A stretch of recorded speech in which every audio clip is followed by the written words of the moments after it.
Very good morning. तर्क शक्ति पर आधारित कुछ तथ्य हम आपके सामने रखते हैं, फिर उनके डिस्क्रिप्शन में जाने का कोशिश करते हैं और हम आशा करते हैं इस संबंध में आपकी क्या राय है उसको भी आप कमेंट सेक्शन में अगर लिखें तो अच्छा लगेगा। दोस्तों, सबसे पहली बात है, कहा गया है कि ये पृथ्वी जो है एक गोला है और इस पे अधिक मात्रा में यानी ज़्यादा से ज़्यादा मात्रा में पानी ही है, और सूर्य जो है आग का गोला है और ये पानी का गोला है, फिर भी एक दूसरे का चक्कर काट रहा है।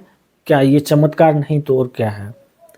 आज से हजारों साल पहले हमारे ऋषि मुनि तप के माध्यम से इस बात को ज्ञात कर चुके थे कि गुरु यानी बृहस्पति का रंग पीला होता है, मंगल का रंग लाल होता है और शनि का रंग काला होता है। शनि के पास जो है छल्ला होते हैं। इन सारी बातों की जानकारी हमें ज्योतिष शास्त्र में पहले से मिल जाती है, जबकि विज्ञान इनके बहुत बाद इस बात को अचीव कर पाया है। तो कहने का मतलब ये है कि हमारे जीवन में, हमारे नैतिक कर्म में जो भी चीज़ हैं उसमें ग्रह की उपयोगिता, ग्रह की सहभागिता को हम इग्नोर, नज़रअंदाज नहीं कर सकते हैं।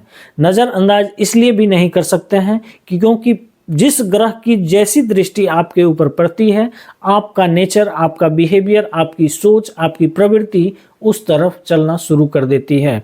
लेकिन कर्म इतनी शक्तिशाली है जो आप सभी ग्रह को अपने कंट्रोल में कर सकते हैं, क्योंकि कर्म प्रधान विश्व करी राखा, जो जस करहि तस फल चाखा। कहने का मतलब ये है कि आप जो भी करते हैं उसका एक एनर्जी किसी न किसी रूप में आपको फिर रिटर्न मिलता ही है। तो ऐसी एनर्जी आप क्रिएट ही ना करें जो आपको इफेक्ट करे और बैड इफेक्ट करे। तो एनर्जी हमेशा क्रिएट होता ही रहता है। एनर्जी कैसे क्रिएट होता है? आप अगर मन में कुछ सोच रहे हैं तो आपसे एनर्जी रिलीज हो रही है। किसी के बारे में सोच रहे हैं, एनर्जी रिलीज हो रही है। तो अब उसमें है गुड थिंकिंग, बैड थिंकिंग। आप किस तरह की थिंकिंग करते हैं ये बहुत ही इम्पोर्टेंट होता है, और जिस प्रकार की आपकी थिंकिंग होगी सेम उसी प्रकार का रिटर्निंग पाने के लिए भी आपको तैयार रहना पड़ेगा।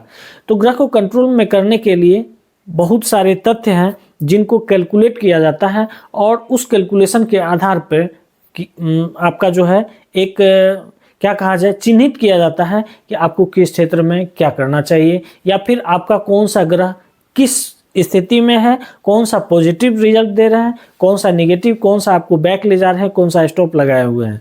इन सभी बातों के लिए जन्म पत्रिका में बहुत कुछ नज़र आता है। मैं अगर अपना अनुभव बताऊं तो जन्म पत्रिका से आपकी 3 पीढ़ी का संपूर्ण जानकारी डेट वाइज पता चल सकता है, अगर वो सही हो तो।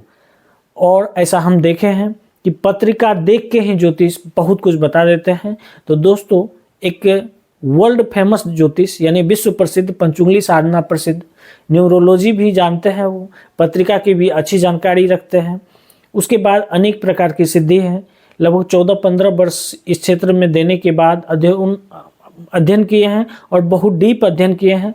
वास्तु की जानकारी, न्यूरोलॉजी की जानकारी, मोबाइल लॉजी की जानकारी, सिग्नेचर लॉजी की जानकारी, इन सारी जानकारियों का वहाँ भंडार है, और हम आशा करते हैं बहुत जल्द उनसे हम रूबरू आपको करवाएंगे और कोशिश करेंगे उनके 5-7 वीडियो आपको जो है हम प्रोवाइड कराएं, और इनके लिए हम अपॉइंटमेंट ले चुके हैं। फिलहाल समय का दिक्कत है, और मे भी हो सकता है संडे को हम उनसे मिल के जो है आपके सामने रखेंगे।